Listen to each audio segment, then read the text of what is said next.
Bonjour à tous, cette séquence est consacrée et vient compléter la séance précédente sur la législation maritime et ses différents balisages.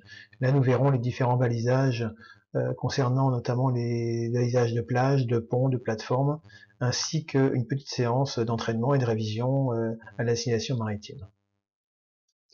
Dans cette séquence, vous pouvez retrouver un entraînement à la révision ou à l'apprentissage des balisages divers, toujours pareil dans la rubrique balisage de l'application Colreg ou dans la page associée dans le livre. La signalisation des plateformes est propre à ce genre de structure. Il existe trois types de plateformes. Celles qui sont relativement près des côtes et qui reposent sur le fond.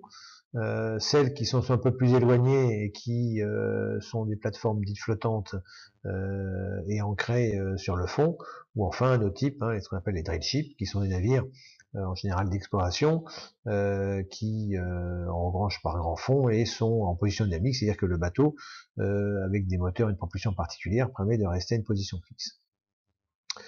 Les feux sont particuliers, on a des feux blancs tout autour qui permettent de matérialiser le contour des plateformes. On a des panneaux d'identification qui sont normés sur lesquels est écrit le numéro d'identification et le nom de la plateforme. Et enfin, par visibilité réduite, la plateforme va émettre des signaux caractéristiques qui est en fait la lettre uniforme, c'est deux sons courts et un son long, dont la portée est 2000. Autre type de balisage particulier concernant les ponts des voies navigables. Là aussi, ce sont les mêmes que le balisage latéral, à savoir que on va retrouver sur bâbord, en venant du large vers le port, eh bien un feu rouge, et sur tribord un feu vert. À noter que le feu blanc, quand il est un feu fixe ou rythmé, permet de matérialiser la hauteur maximale sous laquelle un navire peut passer, qui représente la hauteur entre le tablier et puis la surface de l'eau.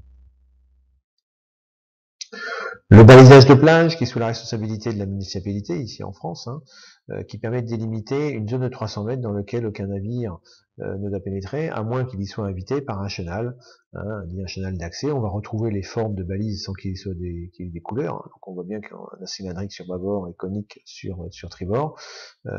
Tant à l'intérieur de ce balisage de 300 mètres, la vitesse doit être inférieure à 5 nœuds, et par endroit, elle est interdite à la navigation, notamment à moteur. Ça peut être des zones qui sont réservées pour les engins de plage, type planche à voile, pédalo, kitesurf, etc.